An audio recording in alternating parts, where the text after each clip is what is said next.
Hello मेरे प्यारे विद्यार्थियों, मैं हूं प्रदीप चौधरी और आप सभी लोगों का हमारे यूट्यूब चैनल PWP पर स्वागत है।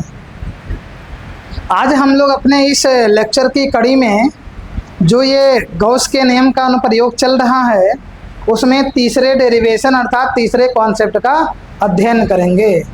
उसके द्वारा सूत्र की प्राप्ति भी करेंगे और जो ये सूत्र निकाला जाएगा उसको हम लोग पीछे जो आए हुए सूत्र हैं उनकी सहायता लेकर के निकालेंगे। तो आपको दो डेरिवेशन पिछले दो लेक्चर में बताया गया है। पहले आपको बताया गया था अनंत विस्तार का या अनंत लंबाई का एक चालक तार सीधा होगा और उसी के निकट में वैद्युत क्षेत्र की तीव्रता। दूसरे में आपको अनंत विस्तार की एक समतल चादर बताई गई है, उसी के निकट में आपको वैद्युत क्षेत्र की तीव्रता निकालना था। दोनों स्थितियों के सूत्रों को हम लोगों ने प्राप्त कर लिया है। अब आप आगे देखेंगे यहाँ पर तीसरी कड़ी में, तो यहाँ पाएंगे हेडिंग लिखा गया है आवेशित चालक के ठीक बाहर वैद्युत क्षेत्र की तीव्रता। आप लोगों से फिर कहना चाहेंगे, आप लोग नोट्स जरूर बनाते रहें, समय समय पर रिवीजन भी करते रहें। हर दिन पढ़ाई तो आप कीजिए ही, लेकिन उसी के साथ में रिवीजन करना मोस्ट इम्पॉर्टेंट है। इसीलिए आप रिवीजन को कभी भी किसी दिन ना छोड़ें। आगे के टॉपिक को किसी दिन नहीं पढ़ते हैं चलेगा, लेकिन आप पीछे के टॉपिकों को ज़रूर रिवाइज कर लीजिए, नहीं तो आपको दिमाग से वो चीज़ें जो है धीरे धीरे उतर जाएंगी। आप दिन के समय या रात के समय जब भी आपको मौका मिले तो एक समय आप ऐसा अपने लिए बनाइए जिसमें केवल और केवल आप रिवीजन करिए। इससे क्या होगा, आप रिवीजन करते चलेंगे, चीज़ें नई नई जानते भी चलेंगे, पीछे वाला भी हो जाएगा, आगे वाला भी हो जाएगा और धीरे धीरे आपकी तैयारी जो है पूरी हो जाएगी। चलिए तो हम लोग अपने हेडिंग पर चलेंगे आगे। तो लिखा गया है आवेशित चालक के ठीक बाहर, अर्थात यहाँ पर कोई एक आवेशित चालक लेना है और वह चालक जो हम लेंगे वह एक समतल होगा। जो चालक लिया जाएगा उसे मान लेंगे दो पृष्ठ है। जब जैसे मान लीजिए यही समतल चालक हो तो एक सिरा ये होगा, एक साइड ये होगा, इसे एक पृष्ठ मानेंगे और इसे दूसरा पृष्ठ मान लेंगे। जब ये चालक होगा तो इसके भीतर आवेश नहीं होगा और भीतर आवेश नहीं होगा तो इसके भीतर वैद्युत क्षेत्र की तीव्रता भी शून्य मानी जाएगी। लेकिन जब बाहर ये जो पृष्ठ दोनों लिए गए हैं इसको आवेश दिया जाएगा, तो आवेश जब देंगे तो जो आवेश है वह समान रूप से दोनों चालकों पर फैल जाता है और इसी चालक के बाहर कोई बिंदु मानेंगे, उसी बिंदु पर हमें वैद्युत क्षेत्र की तीव्रता प्राप्त करनी है। चलिए तो सबसे पहले जैसा कि आप जानते ही हैं, पहले फिगर बनेगा, फिगर के बारे में जानेंगे, उसकी व्याख्या आपको लिखाएंगे, बताएंगे लिख करके, फिर उसके बाद में न्यूमेरिकली सॉल्व किया जाएगा कि किस प्रकार से इसका सूत्र निकलेगा। चलिए तो सबसे पहले हम लोग फिगर की ओर चलेंगे। तो सबसे पहले एक आप मान लीजिए समतल आवेशित चालक, चलिए इसे मान लिया गया है एक समतल आवेशित चालक है। यदि आप देखेंगे तो इसके दो पृष्ठ हैं, एक पृष्ठ इधर मान लीजिए, दूसरा पृष्ठ इधर मान लीजिए, और ये आवेशित जब चालक है और इसके पृष्ठ भी हैं तो इसके पृष्ठ का जो आवेश घनत्व होगा वह सिग्मा हो जाएगा। इसके भीतर आवेश होगा नहीं, जब इसके भीतर आवेश नहीं होगा तो इसके भीतर वैद्युत क्षेत्र की तीव्रता भी नहीं पाई जाएगी, इसके बाहर ही पाया जाएगा। क्योंकि आवेश जो है जब इसको आवेश दिया जाएगा तो वह आवेश एक समान रूप से दोनों पृष्ठों पर वितरित हो जाएगा। चलिए एक समान रूप से जो आवेश है वह इसके दोनों पृष्ठों पर वितरित हो गया। हमें इस पृष्ठ के बाहर एक बिंदु लेना है और उसी बिंदु पर वैद्युत क्षेत्र की तीव्रता प्राप्त करनी है। तो यहाँ पर ये जो चालक लिया गया है, इसी चालक से बाहर आप एक बिंदु लीजिए। वह बिंदु आपका चाहे इस साइड में रहे, चाहे आप इस साइड में ले लीजिए। मान लिया जाए वह बिंदु इस साइड में है और यहाँ पर एक कोई बिंदु हो जाए, इस बिंदु पर जो है इस बिंदु को P मान लीजिए और इस पर जो तीव्रता है E का मान उसे ही हमें ज्ञात करना है। आप प्लेट एक देख रहे हैं, धनावेशित है, तो इसके कारण वैद्युत क्षेत्र की तीव्रता जो है बाहर की ओर होगी इस प्लेट से। दूसरी वाली प्लेट भी धनावेशित है तो इस पर तीव्रता ये भी बाहर की ओर हो जाएगी। दोनों को एक ही लाइन पर हमने दर्शा दिया है, अर्थात दोनों पृष्ठ धनावेशित हैं, इसीलिए बिंदु P पर जो वैद्युत क्षेत्र की तीव्रता होगी उसकी दिशा इन दोनों आवेशों के पृष्ठों से बाहर की ओर हो जाएगी।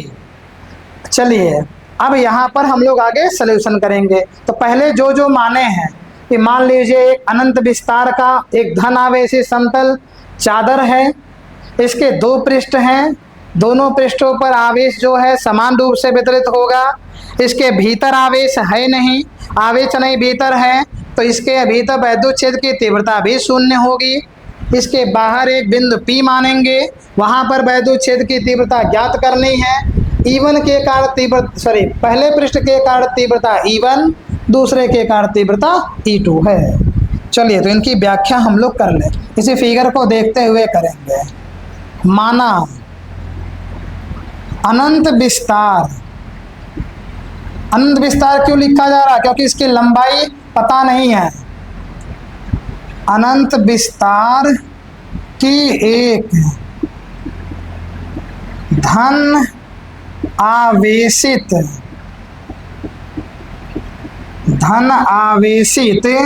समतल, चलिए इसको दो भागों में बांट लिया जा रहा है। समतल अनंत विस्तार की एक धन आवेशित समतल, चलिए इसे क्या माने हैं? चालक, समतल चालक प्लेट, चलिए प्लेट भी इसे मान सकते हैं। निर्वात या वायु में, चलिए निर्वात या वायु वैसे बस मान लिया जा रहा है, तो आप कहीं भी रखिए। निर्वात या वायु में स्थित, निर्वात या वायु में स्थित है। अब आप देख रहे हैं यहाँ पे ये जो प्लेट है यह समतल आवेशित चालक है, चूंकि यह प्लेट समतल आवेशित चालक है, आवेशित चालक है, अतः इसे दिया गया आवेश, अतः इसे दिया गया आवेश, आवेश इसके दोनों पृष्ठों पर, आवेश इसके दोनों पृष्ठों पर समान रूप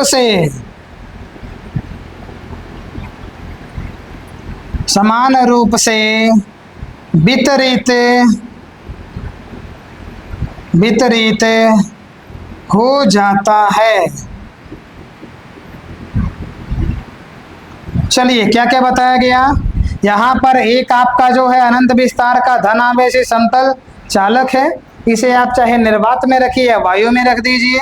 यह प्लेट जो आपका है समतल चालक है, इसीलिए जितने आवेश की मात्रा इस पहले वाले पृष्ठ पर होगी उतने ही आवेश की मात्रा इस दूसरे वाले पर भी होगी।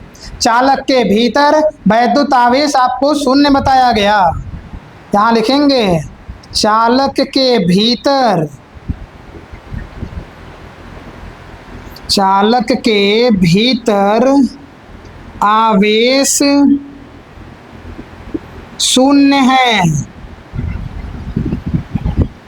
शून्य है, अतः वैद्युत क्षेत्र भी, अतः भीतर वैद्युत क्षेत्र भी शून्य होगा, शून्य होगा। इसके दोनों पृष्ठों के दोनों पृष्ठों के पृष्ठीय आवेश घनत्व, पृष्ठीय आवेश घनत्व सिग्मा है। चलिए इसके बाद क्या माना गया कि माना इसके चालक के ठीक बाहर एक बिंदु P है। चलिए यही मान लेते हैं। माना चालक के ठीक बाहर एक बिंदु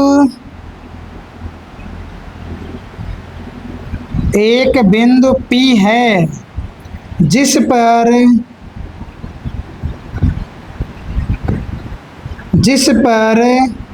हमें, चले यहाँ लिख लेते हैं, जिस पर हमें वैद्युत क्षेत्र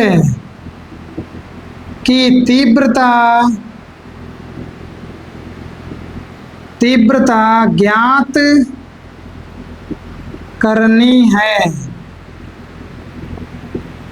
चलिए इतना आपको बता दिए कि जो ये चालक है, इस चालक के ठीक बाहर एक बिंदु P है और इसी पर तीव्रता हमें ज्ञात करना है। अब आप यहाँ देख पा रहे हैं कि जो ये आपका पहला वाला प्लेट है, इसके कारण तीव्रता E1 और दूसरे वाले प्लेट के कारण तीव्रता E2 है। तो यहाँ पर हम लोग लिखेंगे प्लेट 1 के कारण, या फिर हाँ लिखेंगे प्लेट 1 के कारण बिंदु P पर तीव्रता। यहाँ लिखेंगे प्लेट नहीं, पृष्ठ लिखिए, पृष्ठ 1 के कारण P पर तीव्रता तो हो जाएगा E1 बराबर। अब आप सोचिए समतल धन आवेशित के कारण तीव्रता का मतलब व्यंजक जो है डेरिवेशन पिछले वाले मतलब वीडियो में बताया गया था। तो यहाँ मिल जाएगा E1 बराबर सिग्मा बटे में 2 एप्सिलॉन 0। ऐसे ही आपको मिलेगा पृष्ठ 2 के कारण P पर तीव्रता, यहाँ आपको मिलेगा E2 बराबर हो जाएगा सिग्मा बटे में एप्सिलॉन 0। अब आप यहाँ पर P पर जो है तीव्रता का मान आप जब निकालेंगे तो दोनों तीव्रताएं जो हैं एक ही दिशा में हैं, है ना। तो यहाँ लिखेंगे चूंकि E1 व E2 एक ही दिशा में हैं, या फिर आप यहाँ सदिश भी लगा सकते हैं, वेक्टर लगाइए तो वेक्टर इसका हो जाएगा। चलिए ठीक, यहाँ लिख देते हैं चूंकि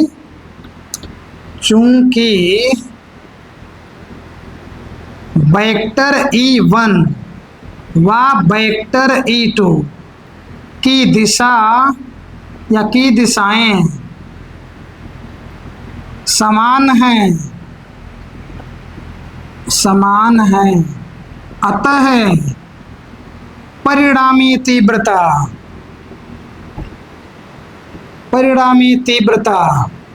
परिणामी जब निकालते हैं वेक्टर चिन्ह हट जाएगा, E बराबर हो जाएगा E1 प्लस E2।